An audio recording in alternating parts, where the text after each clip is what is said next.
Hi guys, welcome back to my channel. ಇವಾಗ ಬೆಳಗ್ಗೆ complementary breakfast ಇದೆ, ಅಲ್ಲಿಗೆ ಹೋಗ್ತಾ ಇದ್ದೀವಿ. ಬ್ರೇಕ್ಫಾಸ್ಟ್ ಮಾಡ್ಕೊಂಬಂದು ಆಮೇಲೆ ಫ್ರೆಶ್ ಅಪ್ ಆಗಿ ಆಮೇಲೆ ಅಂಬಲ್ಪಾಡಿ ಟೆಂಪಲ್ಗೆ ಹೋಗೋಣ ಅಂದ್ಕೊಂಡಿದ್ದೀವಿ. ಸೊ ಇವಾಗ ಹೋಗಿ ಬ್ರೇಕ್ಫಾಸ್ಟ್ ಮಾಡಿಕೊಂಡು ಬರ್ತೀವಿ. ಪಪಾಯ ಏನಿದು? ಪುಂಡಿ ಮತ್ತು ಗಸಿ ಗೊತ್ತಿಲ್ಲ ನನಗೆ. ಶಾವಿಗೆ ಬಾತ್ ಮತ್ತು ಪೊಂಗಲ್, ಅಕ್ಕಿ ಶಾವಿಗೆ ಚೆನ್ನಾಗಿರುತ್ತೆ. ರೆಡ್ ಚೆನ್ನ ಮತ್ತು ಅವಲಕ್ಕಿ ಇಲ್ಲಿ ಅಷ್ಟೆ. ಅಲ್ಲಿ ಫಸ್ಟು ಫ್ರೂಟ್ಸ್ ಹಾಕೊಂಬಂದಿದ್ದೀವಿ ತಿನ್ನೋಕ್ಕೆ, ಆಮೇಲೆ ಅಲ್ಲಿ ಹೋಗಿ ಬೇರೆ ಹಾಕೊಂಬರೋದು. ನೋಡು, ಎಳ್ಳು ಜ್ಯೂಸ್. ಏನು ಜ್ಯೂಸು? ಎಳ್ಳು. ಅಪ್ಪ ಪ್ಲೀಸ್, ನಂಗೆ ಕಾಳೆಲ್ಲ ಬೇಡ ಪ್ಲೀಸ್. ಬೇಡ ಇದನ್ನೆಲ್ಲ ತಿನ್ಬೇಡ, ಬ್ರೆಡ್ ಜಾಮ್ ತಿನ್ನು. ಏ ಅಮ್ಮ ಎತ್ಕೊಳ್ಳಮ್ಮ ಪ್ಲೀಸ್. ಅಮ್ಮ ಪ್ಲೀಸ್ ತಿನ್ನೆ. ಅಪ್ಪ ಎತ್ಕೋ ಕಾಳನ್ನ ಪ್ಲೀಸ್. ಅಪ್ಪ ಎತ್ಕೋಬೇಡಿ ಕಂಡ್ರೆ. ಏನು ಟೇಸ್ಟ್ ಅಪ್ಪ. ಏನಮ್ಮ ಇದು? ಕೊಟ್ಟೆ ಕಡುಬು, ಇದ್ರ ಜೊತೆಗೆ ಚಟ್ನಿ, ಮತ್ತು ಇದು ಕಡಲೆಕಾಳು, ಮತ್ತು ಇದು ಶಾವಿಗೆ ಮತ್ತು ತೆಂಗಿನ ಹಾಲು. ಅಪ್ಪನೂ ಸೇಮ್ ಅದೇ. ತಾವು ಪ್ಲೇಟ್ ಖಾಲಿ ಇಟ್ಕೊಂಡಿದ್ದೀರ. ನಾನು ಅದನ್ನು ತಿನ್ನಲ್ಲ, ಏನು ತಿನ್ನಲ್ಲ. ಇದು ಹೀರೆಕಾಯಿ ದೋಸೆ, ಇದು ಕಬ್ಬಿನ ಹಾಲು ದೋಸೆ, ಇದು ಮಸಾಲೆ ದೋಸೆ.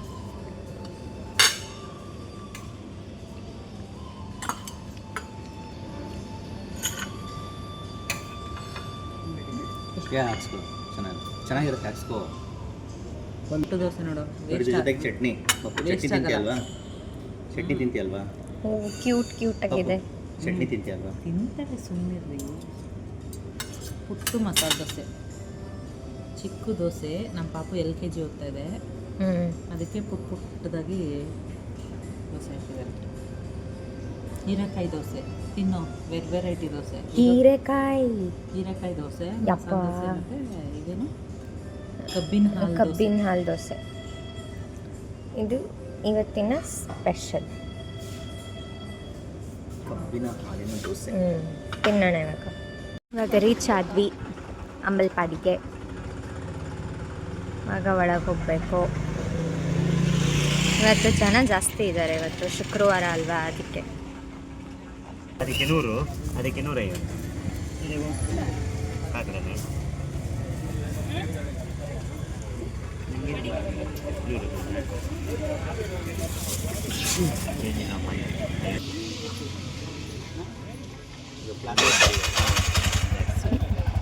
ಏನಿದು?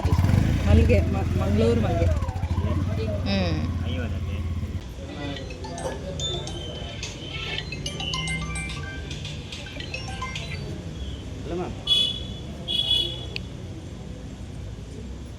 ಅದನ್ನು ಮಾಡಿಸ್ಕೊಡ್ತೀವಿ.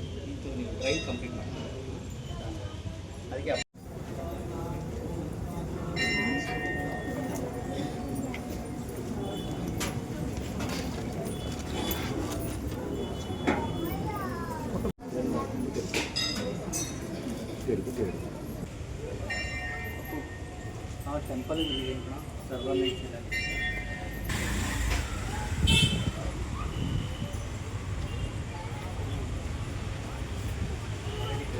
ಟೆಂಪಲ್ ಪಾಡಿಲಿ ಪ್ರಸಾದ ತಿಂತಾ ಇರೋದು. ಏನು ಗೊತ್ತಾ, ಅವಲಕ್ಕಿಗೆ ಸಾಂಬಾರು, ಆಮೇಲೆ ಇದು ಏನೋ ನೆಂಚ್ಕೊಳಕ್ಕೆ ಏನೋ ಹಚ್ಕೊಟ್ಟಿದ್ದಾರೆ. ಚೆನ್ನಾಗಿ ಏನಂತ ಗೊತ್ತಾಗ್ತಾ ಇಲ್ಲ. ಅನ್ನ ಅಲ್ಲ ಇದು, ಅವಲಕ್ಕಿಗೆ ಸಾಂಬಾರು, ತರಕಾರಿ ಸಾಂಬಾರು ಅಲ್ವಾ. ಬಿಸಿಲು ಈ ಕಡೆ ಬಾ, ಅಲ್ಲೆಲ್ಲ ಹೋಗೋಣ. ಹೆಸರು ಬೇಳೆ ಪಾಯಸ. ಇವಾಗ ನಾವು ಕೃಷ್ಣ ಮಠದ ಒಳಗಡೆ ಅಲ್ಲೇ ಇದು ರಾಯರ ಮಠಕ್ಕೆ ಬಂದಿದ್ದೀವಿ. ನೆನ್ನೆ ಬರೋಕ್ಕಾಗಲಿಲ್ವಲ್ಲ, ನೆನ್ನೆ ಲೇಟ್ ಆಗೋಗಿತ್ತಲ್ಲ, ಅದಕ್ಕೆ ಇವತ್ತು ನಾವು ಅಂಬಲ್ಪಾಡಿ ದೇವಸ್ಥಾನಕ್ಕೆ ಹೋಗಿ ಹಾಗೆ ಬರ್ತಾ ರಾಯರ ಮಠಕ್ಕೆ ಹೋಗ್ಬಿಟ್ಟು ಬಂದ್ವಿ. ಯಾಕಂದರೆ ನೆನ್ನೆ ನಾವು ಕೃಷ್ಣ ಮಠಕ್ಕೆ ಹೋದಾಗಲೇ ರಾತ್ರಿ ಆಗಿತ್ತು. ಸೊ ಮಠ ಕ್ಲೋಸ್ ಆಗೋಗಿತ್ತು. ಸೊ ಹಂಗೆ ಮಠ ನೋಡಿಕೊಂಡು ನಾವು ಹೋಟೆಲಿಗೆ ಬಂದುಬಿಟ್ವಿ. ನಾವು ಫುಲ್ಲು ಟಯರ್ಡ್ ಆಗೋಗಿತ್ತು, ತುಂಬ ಬಿಸಿಲಿತ್ತು. ಆಮೇಲೆ ಬಂದಾಗ ನಾನೇನು ವೀಡಿಯೋ ಮಾಡೋಕ್ಕಾಗಿರಲಿಲ್ಲ. ಇದು ಸಂಜೆ ಆಮೇಲೆ ಸ್ನ್ಯಾಕ್ಸ್ ತಿನ್ನೋಕ್ಕೆ ಅಂತ ಬಂದಿದ್ವಿ. ಸ್ನ್ಯಾಕ್ಸ್ಗೆ ಏನಿದು ಬೇಲ್ಪುರಿ ನಂಗೆ ಕಾಂಪ್ಲಿಮೆಂಟರಿ ಸ್ನ್ಯಾಕ್ಸ್ ತಿನ್ಕೊಂಡು ಆಮೇಲೆ ರೂಮಿಗೆ ಬಂದ್ವಿ. ಆಮೇಲೆ ಸಂಜೆ ಸಡನ್ನಾಗಿ ಬೀಚ್ಗೆ ಹೋಗೋಣ ಅಂತ ಪ್ಲ್ಯಾನ್ ಆಯಿತು. ಸೊ ರೆಡಿಯಾಗಿ ಬೀಚ್ ಕಡೆಗೆ ಬಂದ್ವಿ. ಇವಾಗ ನಾವು ಸಂಜೆ 5 ಎಷ್ಟು ಟೈಮಮ್ಮ 5 ಮಿನಿಟ್ಸ್ ಇದೆ 6ಗೆ 5:52 ಇವಾಗ ಬೀಚ್ ಹತ್ರ ಬಂದಿದ್ದೀವಿ. ಮಲ್ಪೆ ಬೀಚ್ ಹತ್ರ ಸುಮಾರು ಸತಿ ಬಂದಿದ್ದೀವಿ ಇಲ್ಲಿಗೆ. ಈಗ ಮತ್ತೆ ಬಂದಿದ್ದೀವಿ, ತೋರಿಸ್ತೀನಿ. ಯಾವ ಗೇಮ್ಸು ಇಲ್ಲ. ಹೌದು, ಅಲ್ಲ ಇದು ಫ್ಲಾಟ್ ಬೀಚು, ಅದರಲ್ಲೇ ಇಷ್ಟು ರಭಸವಾಗಿ ಬರ್ತಾ ಇದೆ ನೋಡು ಅಲೆ. ನಾನು ಏನಕ್ಕೆ ಕ್ಲೋಸ್ ಮಾಡಿದ್ದಾರೆ ಅಂತ ಇದೆ. ಅಲ್ಲ ಅಲೆ ನೋಡಿ ಎಷ್ಟು ಹತ್ರಕ್ಕೆ ಬಂದ್ಬಿಟ್ಟಿದೆ ಮನೆ. ಅಲ್ಲಿಗೆ ಸ್ಟಾಪಾ? ಹಾಂ ಅಲ್ಲೇ ಸ್ಟಾಪು. ಮೋಡ ಮೇಲೆ ನೋಡಿ ಎಷ್ಟಿದೆ. ವೆಟ್ಟಿದೆ ಇಲ್ಲಲ್ಲ. ವಾ ಅಮ್ಮ ಬಲೆನಾ? ಏಕೆ? ವಾ ಅಲೆಗಳು ನೋಡು ಯಾಕೆ? ಯಾವತ್ತು ಮಲ್ಪೆ ಬೀಚಲ್ಲಿ ಈ ಥರ ಅಲೆ ನೋಡಿರಲಿಲ್ಲ. ಅಲ್ಲ ಬಲೆ ಯಾಕೆ ಹಾಕಿದ್ದಾರೆ ಇವಾಗ? ಹೋಗ್ಬಾರ್ದು ಅಂತ, ಹೋಗ್ಬೇಡಿ ಅಂದರೆ ಮೆತ್ತಗೆಲ್ಲ ಹೋಗ್ತಾರೆ. ಅದಕ್ಕೆ ಅದು ಮತ್ತೆ ಇನ್ನೊಂದು ತೆಗಿಲ್ವಾ ಈ ಬಲೆನಾ ಇನ್ಯಾವತ್ತು? ಇನ್ನು ಸೆಪ್ಟೆಂಬರ್ ತನಕ ತೆಗಿ. ಆ್ಯಕ್ಚುಲಿ ಇಲ್ಲೆಲ್ಲ ಗೇಮ್ಸ್ ಇತ್ತು. ನಾವು ಲಾಸ್ಟ್ ಟೈಮ್ ಬಂದಾಗ ಇಲ್ಲೆಲ್ಲ ಗೇಮ್ಸ್ ಇತ್ತು. ಇವಾಗ ಇಲ್ಲಿ ಏನೂ ಇಲ್ಲ. ಆಮೇಲೆ ವಾಟರ್ ಬೋಟಲ್ಲಿ ಇಲ್ಲೇ ತಾನೇ ಹೋಗಿದ್ದು. ನೀನು ಇದ್ರಲ್ಲಿ ತಾನೇ ಬಿದ್ದಿದ್ದು, ಈ ಸಮುದ್ರದಲ್ಲೇ. ಸೊ ಬನಾನಾ ರೈಡ್ ಅಂತ ಇತ್ತು. ಅವಾಗ ಹೋಗಿದ್ವಿ. ಅಲ್ಲಿ ಕರ್ಕೊಂಡೋಗಿ ಮಧ್ಯ ಬಿಡಿಸ್ತಾರಲ್ಲ, ಅದ್ರಲ್ಲಿ ಅಪ್ಪ ಬಿದ್ದಿದ್ರು. ಇದೇ ಬೀಚಲ್ಲಿ ಬಿದ್ದಿದ್ದು. ಇವಾಗ ಥರ ಯಾವ ರೈಡು ಇಲ್ಲ, ಏನೂ ಇಲ್ಲ. ಜಸ್ಟ್ ಇವ್ರುಗಳು ಮಾತ್ರ ಸಿಗ್ತಾರೆ ನಮಗೆ ಇಲ್ಲಿ ಬೀಚಲ್ಲಿ ಅಷ್ಟೇ. ಫುಲ್ ಗಲೀಜಾಗಿದೆ ಇಲ್ಲೆಲ್ಲ. ಫುಲ್ಲು ಗಲೀಜು ನೋಡಿ, ಎಷ್ಟು ತುಂಬ ಗಲೀಜಾಗ್ಬಿಟ್ಟಿದೆ. ನಾವು ಬಂದಾಗ ನಿಜ ಮಲ್ಪೆ ತುಂಬ ಚೆನ್ನಾಗಿತ್ತು, ಇವಾಗ ಚೆನ್ನಾಗಿಲ್ಲ ನೋಡಿ. ದೂರದ ತನಕನೂ ಬರೀ ಕಸನೇ ಇದೆ. ಆ್ಯಂಡ್ ಇದು ಫುಲ್ಲು ಆ್ಯಕ್ಚುಲಿ ಇಲ್ಲೆಲ್ಲ ಕೂತ್ಕೋತಾ ಇದ್ವಿ ನಾವು ಮುಂದುಗಡೆ. ಇಲ್ಲೆಲ್ಲ ಇಲ್ಲಿ ಇಷ್ಟನ್ನು ಕೂತ್ಕೋಬೋದಾಗಿತ್ತು. ಅಲೆಗಳು ಇನ್ನೂ ಹಿಂದೆ ಇತ್ತು, ಫುಲ್ ಮುಂದೆ ಬಂದಿರಲಿಲ್ಲ ನೋಡಿ. ಇವಾಗಲೇ ಅಲೆ ಎಷ್ಟು ಯಾಕೆ 2 ವರ್ಷದಿಂದ ನಾನು ಮಾನ್ಯ ನೀವು ಬಂದಿರಲಿಲ್ಲ. ಫುಲ್ ಜೋರಿದೆ ಅಲೆ. ಕೊಲ್ಲೂರಿಗೆಲ್ಲ ಹೋಗ್ಬಿಟ್ಟು ಆ್ಯಕ್ಚುಲಿ ನಾವು ಫುಲ್ ಮುಂದೆ ಹೋಗ್ತಾ ಇದ್ವಿ. ಅಲ್ಲಿ ಇದಕ್ಕಿಂತ ಇನ್ನೊಂದು ಸ್ವಲ್ಪ ಮುಂದೆ ಹೋಗ್ತಾ ಇದ್ವಿ. ಎಷ್ಟೇ ಹೋದ್ರೂ ತುಂಬ ಫ್ಲ್ಯಾಟ್ ಆಗಿರ್ತಿತ್ತು ಬೀಚು. ಫೋಟೋ ತಗೊಳ್ಳೋಣ ಅಂತ ಅಂದ್ಕೊಂಡಿದ್ದೆ. ಸಮುದ್ರ ಚೆನ್ನಾಗಿದೆ, ಹೋಗ್ಬೇಕು ಅನಿಸ್ತಾ ಇದೆ ಅಲ್ವಾ? ನಾವು ಮಲ್ಪೆಗೆ ಬಂದು ಬೀಚ್ಗೆ ಇದೇ ಫಸ್ಟ್ ಹೋಗ್ತಾ ಇರೋದು ಅಲ್ವಾ? ಅಲ್ಲಿ ನೋಡಿ ಮೋಡ ಮೇಲೆ. ಮೋಡ ಇಲ್ಲಿ ಕ್ಲಿಯರ್ ಆಗಿದೆ ಸ್ವಲ್ಪ, ಇಲ್ಲಿ ಮೋಡ ಅಲ್ವಾ? ಆ ಸೆಂಟ್ ಮೇರೀಸ್ ಐಲ್ಯಾಂಡ್ ಅದೇ ಗೊತ್ತಾಗ್ತಾ ಇಲ್ಲ. ಅಲ್ಲಿ ಸೆಂಟ್ ಮೇರೀಸ್ ಐಲ್ಯಾಂಡ್ ಬಂದಾಗ ಫ್ಲೋಟಿಂಗ್ ಬ್ರಿಡ್ಜ್ ಇತ್ತು. ಯಾವಾಗ 24 ಮನೆ 24 ಬಂದಾಗ ಫ್ಲೋಟಿಂಗ್ ಬ್ರಿಡ್ಜ್ ಇತ್ತು. ಹೋಗಿದ್ವಿ ಅವಾಗ ಬ್ರಿಡ್ಜ್, ಫ್ಲೋಟಿಂಗ್ ಬ್ರಿಡ್ಜ್ ಮೇಲೆ. ಈಗ ಏನಂದರೆ ಏನೂ ಇಲ್ಲ, ಸುಮ್ಮನೆ ನೋಡ್ಕೊಂಡು ಗಾಳಿ ಮಾತ್ರ ಜೋರಾಗೈತೆ. ನಮ್ಮಪ್ಪ ಅದನ್ನು ನೋಡ್ಬಿಟ್ಟು ನನಗೆ ತಗೋ ಅಂತ ಹೇಳ್ತಾ ಇದ್ದಾರೆ. ನನ್ನ ಚಿಕ್ಕ ಮಗು ಅಲ್ಲ. ನೋಡು ಅಲ್ಲಿ ಹಾಕೋದೆಲ್ಲ ಇದೆಯಲ್ಲ ಬೀಚಲ್ಲಿ ಹಾಕೋದಂತೆ. ಯಾವುದು ಇದು? ಕೆಟ್ಟು ಆಟ ಆಡ್ತೀಯಾ ಮಗು? ನಾನು ಚಿಕ್ಕವಳಿದ್ದಾಗಲೇ ಆ ಥರದ್ದೆಲ್ಲ ಕೇಳಲಿಲ್ಲ. ಈಗ ಕೇಳ್ತೀನ? ಈಗ ಕೇಳಲ್ಲ ನಾನು ಇವಾಗ. ಅಪ್ಪನ ದುಡ್ಡು ಉಳಿಸಿದ ಮಗಳು. ನಾವು ಫೋಟೋಸ್ ತಗೊಳ್ಳೋಣ ಅಂತೆಲ್ಲ ಅಂದ್ಕೊಂಡು ಬಂದರೆ ಎಲ್ಲ ಉಲ್ಟಾ ಆಗೋಯ್ತು, ಫ್ಲಾಪ್ ಆಗೋಯ್ತು. ಪರವಾಗಿಲ್ಲ ತಗೋ ಫೋಟೋಸ್ಗೆ. ಬೇಡ ಇಲ್ಲಿ. ಬೇಡ. ಅದನ್ನು ಕರ್ಕೊಂಡು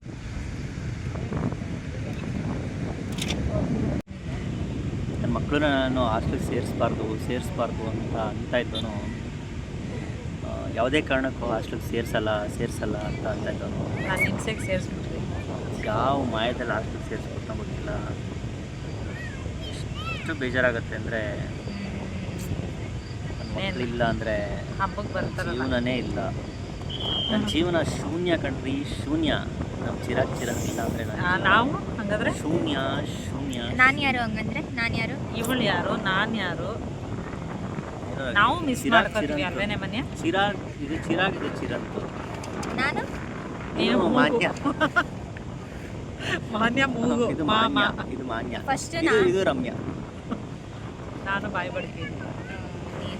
ಚಿರಾಗ್ ಇದು ಚಿರಂತು. ಇದು ಮಾನ್ಯ. ಫಸ್ಟ್ ನಾನು, ಆಮೇಲೆ ಅವರಿಬ್ರು. ಅದೇ ನೀನು ಮಾನ್ಯ ನನ್ನ ಉಸಿರು, ಚಿರಂತ್ ಎರಡು ನನ್ನ ಕಣ್ಣುಗಳು. ರಮ್ಯಾ ನಂದು. ಅಯ್ಯೋ ಬೇಡಪ್ಪ. ರಮ್ಯಾ ನನ್ನ ಮಾತು. ನನ್ನ ಬಾಯಲ್ಲಿ ಮಾತುಗಳೆಲ್ಲ ರಮ್ಯಾ ಹೇಳ್ಕೊಟ್ರ ಮಾತೇ ಬರೋದು. ಮತ್ತೆ ಅಷ್ಟೇ. ಆದರೆ ನಮ್ಮ ಚಿರಂತನ ಎಷ್ಟು ಮಿಸ್ ಮಾಡ್ತಾರೆ. ಬಾಯಿ ಹೊಡ್ಕೊ. ಈಗ ಇಲ್ಲಿ ಬೀಚಿಗೆ ಬಂದರು ನನ್ನ ಮಕ್ಕಳು ಹೆಂಗೆ ಆಟ ಆಡ್ತಾಯಿದ್ರು. ನನ್ನ ಮಕ್ಕಳು ಹೆಂಗೆ ಈಜು ಹೊಡಿತಾ ಇದ್ದು. ಒಬ್ಬ ಅಂತ ಈಜು ಹೊಡಿತೀನಿ ಅಂತ ಇದು ಮಾಡ್ತಿದ್ದ ಹಿಂಗೆ ಮಲ್ಕೊಂಡು ಅಲ್ವಾ. ಅಯ್ಯೋ, ಫುಲ್ ಎಂಜಾಯ್ ಮಾಡೋದು ನನ್ನ ಮಕ್ಕಳು. ಹೇಳಮ್ಮ, ನಿಂಗೆ ಮಂಗಳೂರು ಅಂದರೆ ಯಾಕೆ ಇಷ್ಟ? ಗೊತ್ತಿಲ್ಲ. ನಾನು ಮುಂಚೆಯಿಂದ ನನ್ನ ಧರ್ಮಸ್ಥಳ ಸುಬ್ರಹ್ಮಣ್ಯ ಎಲ್ಲ ಬಂದಿದ್ದೆ ಆಯಿತಾ, ಸ್ವಾಮಿ ತಾತನ ಜೊತೆ. ನಮ್ಮ ಅಮ್ಮನಿಗಂತೂ ಮಂಗಳೂರು ಅಂದರೆ ತುಂಬ ಇಷ್ಟ. ಎಲ್ಲಿ ಹೋಗೋಣ ಅಂದರೆ ಬರೀ ಮಂಗಳೂರು.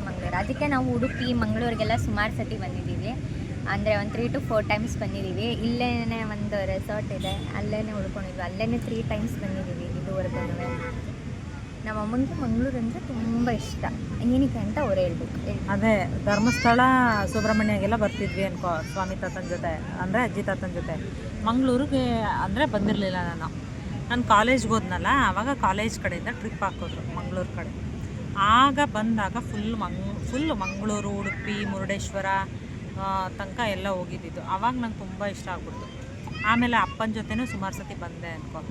ಏನೋ ಒಂಥರ ಕನೆಕ್ಷನ್. ಮಂಗಳೂರು ಅಂದರೆ ನಂಗೆ ಇಷ್ಟ. ಈ ಕಡೆ ಸೈಡ್ ತುಂಬ ಇಷ್ಟ. ಆಮೇಲೆ ಸಾಮಾನ್ಯ ನೀನು ನಿಂಗೆ ಗೊತ್ತಲ್ವಾ, ದುರ್ಗೆ ಪೂಜೆ ಅಂದರೆ ನವದುರ್ಗೆ ಕಂಡ್ರೆ ನಂಗೆ ಇಷ್ಟ ಆಯಿತಾ. ಹಂಗಾಗಿ ಸ್ವಲ್ಪ ಈ ಕಡೆ ನವದುರ್ಗೆ ಯಾಕೆ ಇಷ್ಟ ಅಂದರೆ ಇವ್ರ ಮದುವೆ ಆಗಿರೋದು ಶಕ್ತಿ ಪ್ರಸಾದ್ ಅಲ್ವಾ. ಶಕ್ತಿ ಅಂದರೆ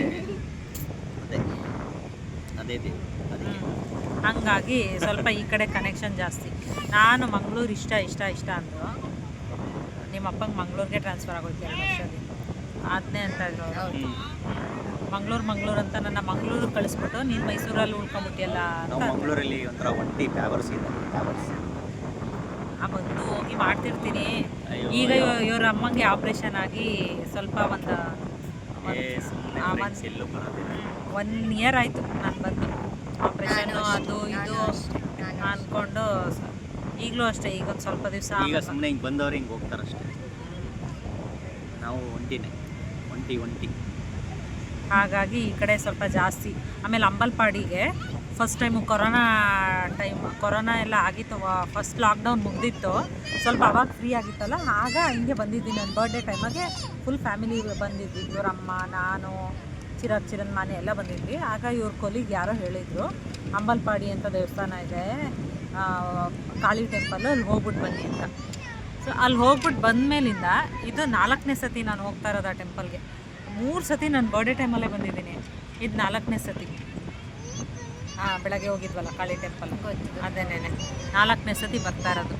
ನೋಡೋಣ ಇನ್ನೂ ಎಷ್ಟು ಸತಿ ನಾನು ಆ ದೇವಸ್ಥಾನಕ್ಕೆ ಹೋಗ್ತೀನಿ ಅಂತ. ಮಾತ್ರ ತುಂಬ ಪವರ್ಫುಲ್ ದೇವರು. ಇವತ್ತು ಎಷ್ಟು ರಶ್ ಇತ್ತಲ್ವಾ, ದೇವಿವಾರ, ಮಂಗಳವಾರ, ಶುಕ್ರವಾರ ತುಂಬ ರಶ್ ಇರುತ್ತೆ. ಆಮೇಲೆ ಇನ್ನೊಂದು ವಿಶೇಷ ಏನು ಗೊತ್ತಾ, ಯಾವಾಗಲೂ ಶಿವ ಶಕ್ತಿ ಇರುತ್ತೆ ಅಲ್ವಾ, ಕೈ ನೋವು ಅಲ್ವೇನ್ರಿ ಆ ಟೆಂಪಲಲ್ಲಿ. ಇಲ್ಲಿ ಜನಾರ್ದನ ಮತ್ತು ಕಾಳಿ ಮಾತೆ. ಈ ಅಂಬಲ್ಪಾಡಿಲಿ ಜನಾರ್ದನ ಸ್ವಾಮಿ ಟೆಂಪಲ್ ಪಕ್ಕ ಕಾಳಿ ಮಾತ ಅಂದರೆ ಈ ಎರಡು ಒಂದೇ ದೇವಸ್ಥಾನದಲ್ಲಿ ಯೂಶಲಿ ಯಾವಾಗಲೂ ಶಿವನ್ ಟೆಂಪಲಲ್ಲಿ ಕಾಳಿ ಇರುತ್ತೆ, ಕಾಳಿ ಅಥವಾ ಪಾರ್ವತಿ ದೇವಿ ಆ ಥರ ಇರುತ್ತೆ. ಈ ದೇವಸ್ಥಾನದಲ್ಲಿ ಅಂದರೆ ಜನಾರ್ದನ ಸ್ವಾಮಿ ಮತ್ತು ಪಕ್ಕ ಕಾಳಿ ಟೆಂಪಲ್. ಚೆನ್ನಾಗಿದೆ, ಪಾಸಿಟಿವ್ ವೈಬ್ಸ್ ಮಾತ್ರ. ಇವಾಗ ಮಳೆ ಬರೋಕ್ಕೆ ಶುರು ಆಗೋಯ್ತು. ನಾವು ಅದಕ್ಕೆ ಒಳಗೆ ಬಂದ್ವಿ. ಇಲ್ಲಿ ಒಳಗೆ ಬಂದು ಇಲ್ಲಿ ಕುತ್ಕೊಂಡಿದ್ದೀವಿ. ಇಲ್ಲೂ ಆರ್ಡರ್ ಮಾಡಿದ್ದೀವಿ. ನನಗೆ ಇಷ್ಟ ಇಲ್ಲ, ಹಾಂ ಗೋಬಿ ಎಲ್ಲ ಇಷ್ಟ ಆಗಿಲ್ಲ. ಹಾಂ, ಸೊ ನಾವು ಗೋಬಿ ಆರ್ಡರ್ ಮಾಡಿದ್ದೀವಿ. ಗೋಬಿ ತಿನ್ನೋಕ್ಕೆ ಇವಾಗ ಸೊ ಗೋಬಿ ಬರುತ್ತೆ. ಆ್ಯಂಡ್ ಅಲ್ಲಿ ಗೇಟ್ ಕಾಣ್ತಾ ಇದೆಯಲ್ಲ, ಗೇಟ್ ಮತ್ತು ಅಲ್ಲಿ ಒಂದು ಬಿಲ್ಡಿಂಗ್ ಕಾಣ್ತಾ ಇದೆಯಲ್ಲ, ಅದೇ ನಾವಿದ್ದಿದ್ದು ರೆಸಾರ್ಟು. ಅದು ಹೆಸರೇನಪ್ಪ ರೆಸಾರ್ಟ್ ಹೋಟೆಲ್ ನೇಮ್ ಏನದು? ಬಿಸ್ಲೆ ಬೀಚ್ ರೆಸಾರ್ಟ್. ಅದು ಎಸ್ ಸೈಲೆಂಟ್ ಅಲ್ವಾ? ಐಲೆ ಐಲೆ ಬೀಚ್ ರೆಸಾರ್ಟು. ಅಲ್ಲೇ 3 to 4 ಟೈಮ್ಸ್ ಉಳ್ಕೊಂಡಿದ್ದೀವಿ ನಾವು. ಸೊ ತೋರಿಸೋಣ ಅಂದ್ಕೊಂಡ್ವಿ, ಬಟ್ ಅಲ್ಲಿ ಮಳೆ ಬರ್ತಾ ಇದೆ. ಮಳೆ ಉಡುಪಿ ಲೆಕ್ಕನೇ ಇಲ್ಲ ನಾವು ಬಂದಿರೋದು. ಅದೇ ಸುಮಾರು ಸತಿ ಆ ಹೋಟೆಲಲ್ಲೇ ಮುಂಚೆನೆ ಬಂದಿದ್ದೀವಿ. ಟ್ರಾನ್ಸ್ಫರ್ ಆಗೋಕ್ಕಿಂತ ಮುಂಚೆ ನಮ್ಮ ಅಪ್ಪಂಗೆ ಟ್ರಾನ್ಸ್ಫರ್ ಆಗಿ 2 years ಆಯ್ತಲ್ಲ, ಅದಕ್ಕೂ ಮುಂಚೆನೇ ನಾವು 3 to 4 ಟೈಮ್ಸ್ ಬಂದಿದ್ದೀವಿ. ಆ ಹೋಟೆಲಲ್ಲೇ ನಾವು 3 ಸತಿ ಉಳ್ಕೊಂಡಿರೋ ನೆನಪಿದೆ ನನಗೆ.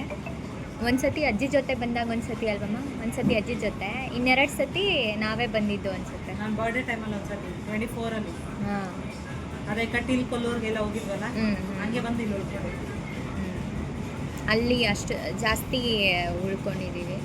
ಸೊ ಮಂಗಳೂರು ಉಡುಪಿಗೆಲ್ಲ ನಾನು ಸುಮಾರು ಸತಿ ಬಂದಿದ್ದೀನಿ. ನಾನು ಎಲ್ಲ ನಮ್ಮಮ್ಮನೇ ಕರ್ಕೊಂಡು ಜಾಸ್ತಿ ಬಂದಿರೋದು ಇಲ್ಲಿಗೆ.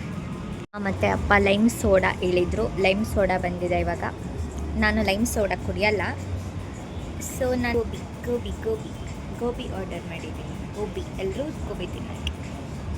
ಗೋಬಿ ಬಂದಿದೆ. ಗೋಬಿ ಕೊಟ್ಟಿಲ್ಲ ಅವ್ನಿಗೆ, ಅದಕ್ಕೆ ನಿಜವಾಗ್ಲು ಗೋಬಿ ತಿಂತಾ ಇದ್ದೀವಿ. ಗೋಬಿ ಅವ್ರದ್ದೆಲ್ಲ ಕ್ರೆಡಿಟ್. ಈಗ ಗೋಬಿ ತಿನ್ಕೊಂಡು ನಾವಿದ್ವಲ್ಲ ಆ ಹೋಟೆಲ್ ಮುಂದೆ ಇದ್ದೀವಿ, ಅದನ್ನು ತೋರಿಸ್ತೀವಿ.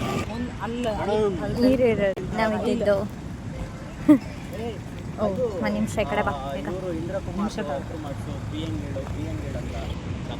ಹೋಟೆಲಲ್ಲಿ ಇದ್ದಿದ್ದು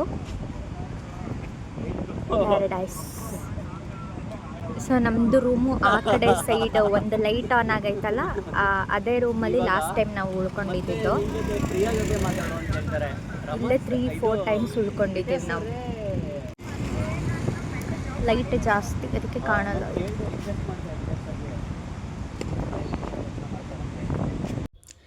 ನಾವು ಅಲ್ಲೇ ಬೀಚಲ್ಲೇ ಸುಮಾರು ಹೊತ್ತು ಕೂತಿದ್ವಿ. ಎಷ್ಟೊಂದು ಜನ ಅಲ್ಲೇ ಕೂತಿದ್ರು. ಒಂಥರ ಫುಲ್ ಚೆನ್ನಾಗಿತ್ತು, ಥಂಡಿ ಗಾಳಿ ಬೀಸ್ತಾಯಿತ್ತು. ಆಗಾಗ ಸ್ವಲ್ಪ ಮಳೆನೂ ಬರ್ತಾಯಿತ್ತು. ಸೊ ಆಮೇಲೆ ಸಂಜೆ ರಾತ್ರಿ ಆಯ್ತಲ್ಲ, ಸೊ ನಾವು ಬೀಚಿಂದ ಹೊರಟ್ವಿ. ಬಂದು ನಾವು ಆಮೇಲೆ ಹೋಟೆಲಿಗೆ ಬಂದು, ನಮ್ಮ ಹೋಟೆಲ್ ಮುಂದೆ MTR ಹೋಟೆಲ್ ಇದೆಯಲ್ಲ, ಸೊ ಅಲ್ಲಿ ನಾವು ಊಟ ಮಾಡಿದ್ವಿ. ಸೊ ಈ ವ್ಲಾಗ್ನ ನಾನು ಇಲ್ಲಿಗೆ ಎಂಡ್ ಮಾಡ್ತೀನಿ. ಆ್ಯಂಡ್ ನಾಳೆ ನಾವು ಎಲ್ಲಿಗೆ ಹೋಗ್ತೀವಿ ಅಂತ ನೆಕ್ಸ್ಟ್ ವ್ಲಾಗಲ್ಲಿ ನಿಮಗೆ ಹೇಳ್ತೀನಿ. Thanks for watching. ಇವಾಗ ಊಟಕ್ಕೆ ಬಂದಿದ್ದೀವಿ. 3 ಜನನೂ ಬಿಸಿಬೇಳೆಬಾತ್ ತೊಗೊಂಡಿದ್ದೀವಿ. ಅದಕ್ಕೆ ಇದು ತುಪ್ಪ ತಾನೇ ತುಪ್ಪ ನೋಡಿ ಈ ಥರದ್ರಲ್ಲಿ ಕೊಡ್ತಾರೆ.